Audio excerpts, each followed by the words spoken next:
अघोरी कौन होते हैं और उनकी असली पहचान क्या है?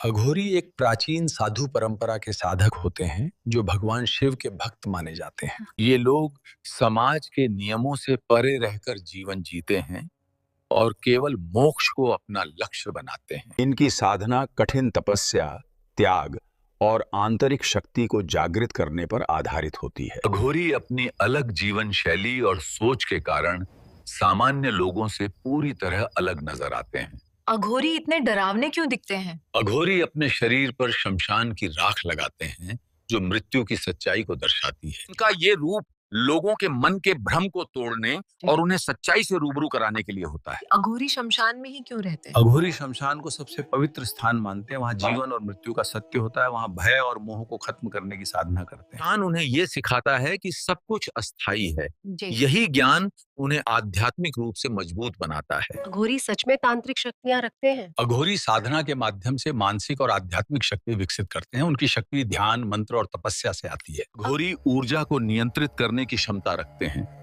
लेकिन हर अघोरी के पास अलौकिक शक्ति हो ये जरूरी नहीं है। अघोरी अजीब चीजें क्यों खाते हैं? अघोरी हर चीज को समान मानते हैं और किसी भी चीज से घृणा नहीं करते। उनका उद्देश्य ये दिखाना होता है कि कुछ भी अशुद्ध नहीं है। ये उनकी साधना का हिस्सा होता है जिससे वे मोह और घृणा से मुक्त होते हैं। ये सब केवल मानसिक नियंत्रण और वैराग्य को मजबूत करने के लिए होता है। क्या अघोरी लोगों को नुकसान पहुंचाते हैं? असली अघोरी कभी किसी को नुकसान नहीं पहुंचाते हैं। वे केवल अपनी साधना और आत्मज्ञान में लगे रहते हैं। उनका उद्देश्य दूसरों की मदद करना और मार्गदर्शन देना होता है। डर और गलत धारणाएं ही उन्हें खतरनाक दिखाती हैं। अघोरी बनने के लिए क्या करना पड़ता है? अघोरी बनने के लिए गुरु की दीक्षा लेना जरूरी होता है और सालों की कठिन साधना और त्याग शामिल होता है। व्यक्ति को अपने मोह और इच्छाओं पर नियंत्रण रखना पड़ता है। ये मार्ग आसान नहीं होता, बल्कि कड़े अनुशासन और धैर्य की जरूरत होती है। अघोरी किन देवी देवताओं की पूजा करते हैं? अघोरी मुख्य रूप से भगवान शिव की पूजा करते हैं। वे उन्हें सृष्टि और विनाश दोनों का स्वामी मानते हैं। इसके अलावा वे शक्ति की भी उपासना करते हैं। हाँ। उनकी पूजा साधारण नहीं बल्कि गहरी साधना से जुड़ी होती है। क्या अघोरी अमर होने की कोशिश करते हैं? अघोरी अमरता को शरीर से नहीं बल्कि आत्मा से जोड़ते हैं। वे जन्म और मृत्यु के चक्र से मुक्ति चाहते हैं। उनका लक्ष्य मोक्ष प्राप्त करना होता है, इसलिए वे शरीर की बजाय आत्मा पर ध्यान देते हैं। अघोरी की दिनचर्या कैसी होती है? उनकी दिनचर्या साधना, ध्यान और मंत्र जाप से भरी होती है। वे अधिकतर समय एकांत में बिताते हैं। उनका जीवन सरल और अनुशासित होता है।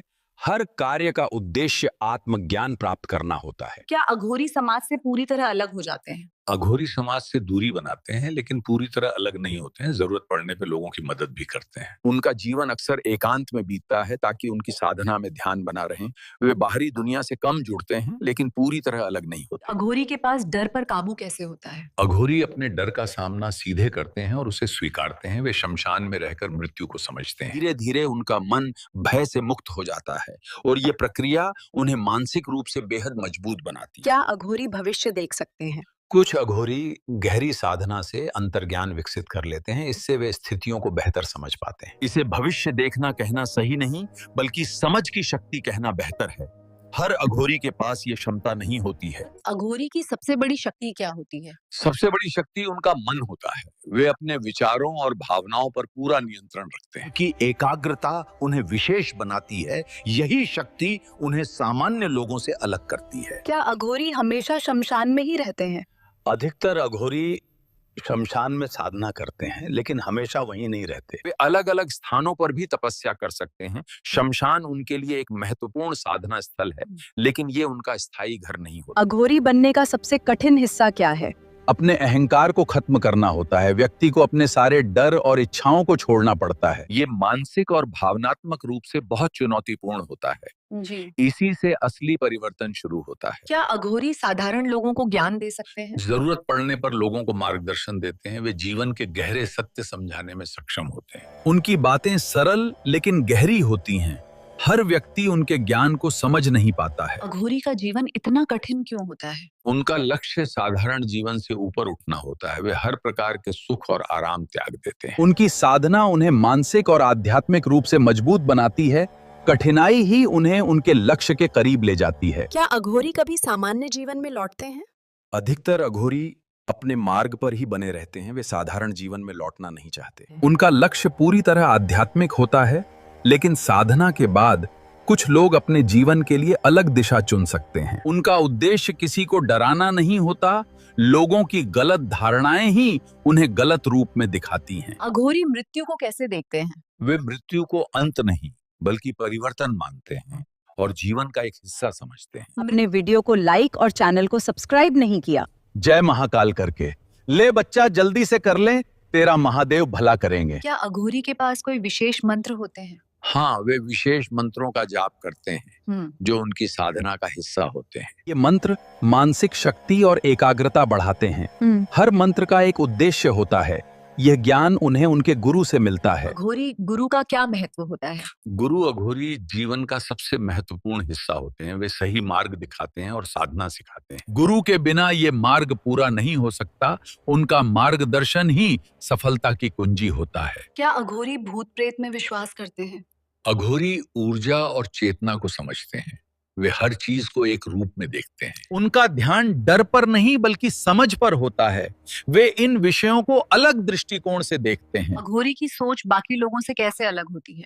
वे हर चीज को समान मानते हैं और भेदभाव नहीं करते। उनके लिए अच्छा और बुरा एक समान होता है। अघोरी ध्यान कैसे करते हैं? वे गहरी एकाग्रता और मंत्र के साथ ध्यान करते हैं। उनका ध्यान बाहरी दुनिया से अलग होता है। क्या अघोरी के पास कोई नियम होते हैं? हाँ, उनकी साधना के अपने नियम होते हैं। वे अनुशासन और गुरु के निर्देशों का पालन करते हैं। हर कार्य एक नियम के अनुसार होता है। यही नियम उन्हें स्थिर बनाते हैं। वो हर परिस्थिति स्वीकार करते हैं। अघोरी का अंतिम लक्ष्य क्या होता है? उनका अंतिम लक्ष्य मोक्ष प्राप्त करना होता है। वे जन्म और मृत्यु के चक्र से मुक्त होना चाहते हैं। उनकी पूरी साधना इसी पर केंद्रित होती है।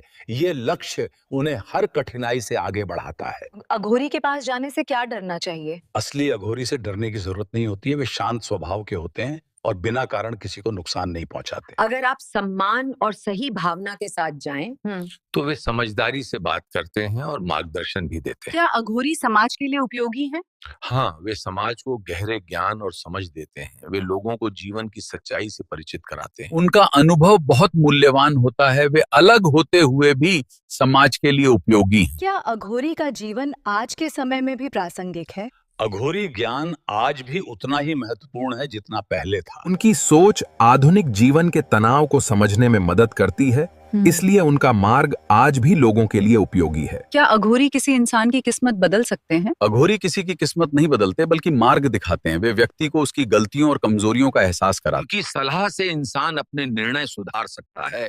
असल बदलाव व्यक्ति के कर्म और सोच से ही आता है। क्या अघोरी श्राप या आशीर्वाद देते हैं? अघोरी का मुख्य उद्देश्य श्राप देना नहीं होता है। वे सकारात्मक ऊर्जा और आशीर्वाद के माध्यम से मदद करते हैं। अघोरी आम इंसान को अपनी शक्ति सिखा सकते हैं? अघोरी हर किसी को अपनी साधना नहीं सिखाते, बल्कि ये ज्ञान केवल योग्य और तैयार व्यक्ति को ही दिया जाता है। इसके लिए अनुशासन और मानसिक मजबूती जरूरी होती है। गुरु की अनुमति के बिना ये संभव नहीं होता। अघोरी जीवन से हमें क्या सीख मिलती है? अघोरी जीवन में डर और मोह को छोड़ना जरूरी है। जीवन अस्थायी है और आत्मा ही सच्ची है। हमें अपने अंदर की शक्ति को पहचानना चाहिए। यही समझ हमें एक बेहतर और सशक्त इंसान बनाती है।